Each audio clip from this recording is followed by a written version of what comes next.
Alhamdulillah Rabbil Alameen. As-salatu wassalamu ala khairil mursaleen.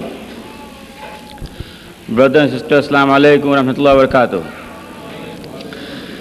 It is a great pleasure and an honor for me to introduce to you an eminent scientist and a scholar of Qur'an. Dr. Maurice Bucaille, pronounced as Maurice Bucaille. Am I right, doctor? Doesn't matter. Okay. Is a native of France.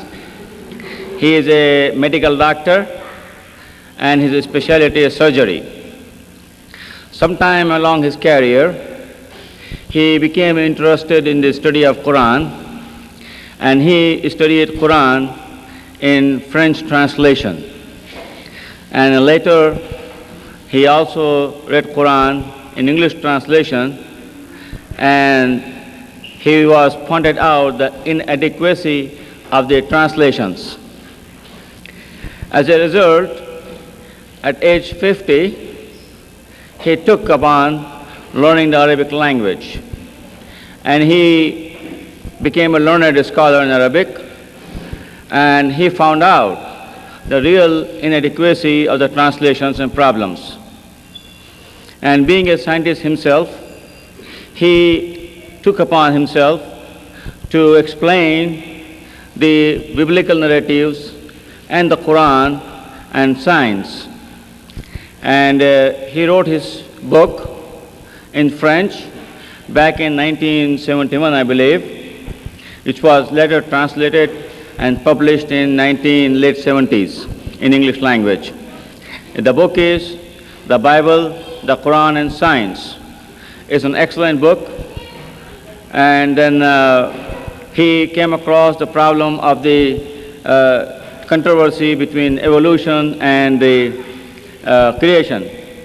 And he tackled that problem, and he wrote the book, What is the Origin of Man? And both the books are here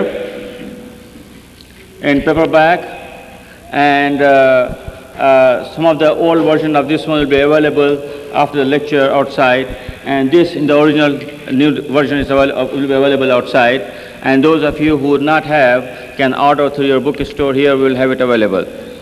Now, he is writing a third book which is complete and ready for publication. It's The Medicine and the Mummies of Pharaohs. And there you know, the Musa alayhi salam was born at one Pharaoh, and when he crossed the Red Sea, there was another Pharaoh who was drowned. And he has done extensive research, and he came up with conclusions that there are two different Pharaohs, not the same one. I will not take any more time, and you will know him through his lectures, Dr. Maurice Bucaille. Mr. Chairman, I want to thank you very much for your kind introduction.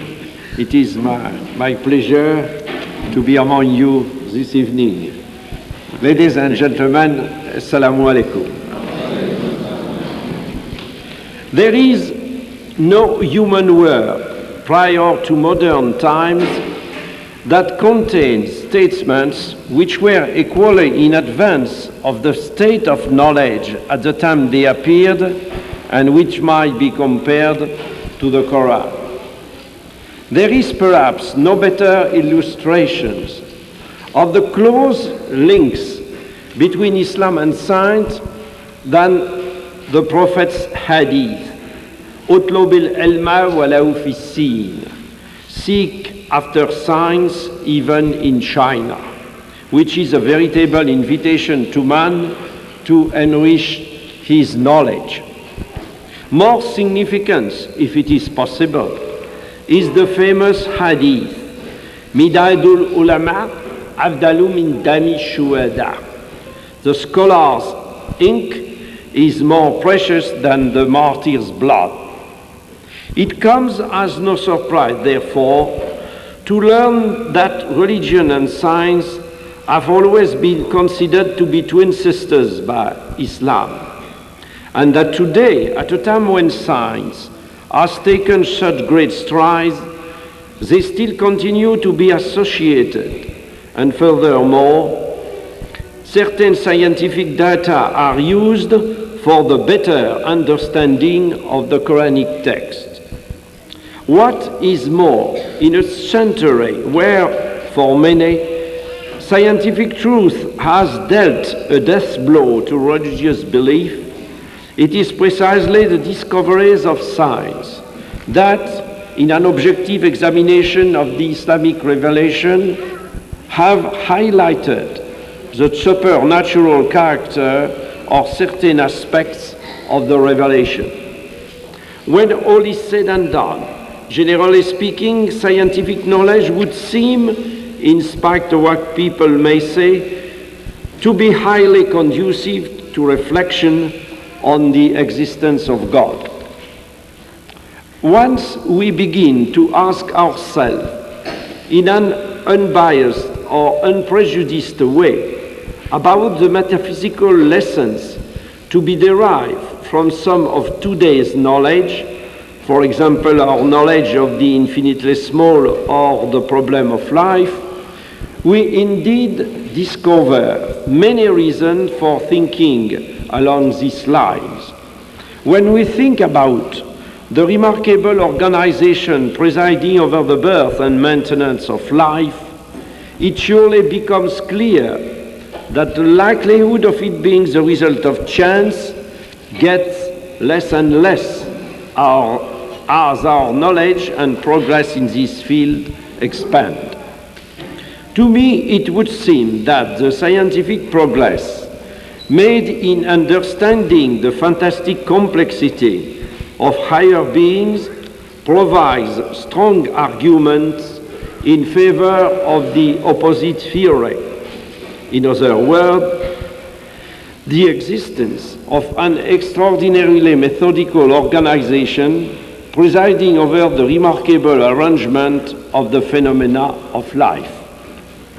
In many parts of the book, the Quran leads in simple terms to this kind of general reflection, but it also contains infinitely more precise data which are directly related to facts discovered by modern science. These are what exercise a magnetic attraction for today's scientists. For many centuries, man was unable to study them because he did not possess sufficient scientific means. It is only today that numerous verses of the Quran dealing with natural phenomena have become comprehensible. A reading of all the commentaries, however knowledgeable their authors may have been in their day, bears solemn witness to a total inability to grasp the meaning of such verses. I should even go so far as to say that in the 20th century, with its compartmentalization of ever-increasing knowledge, it is not all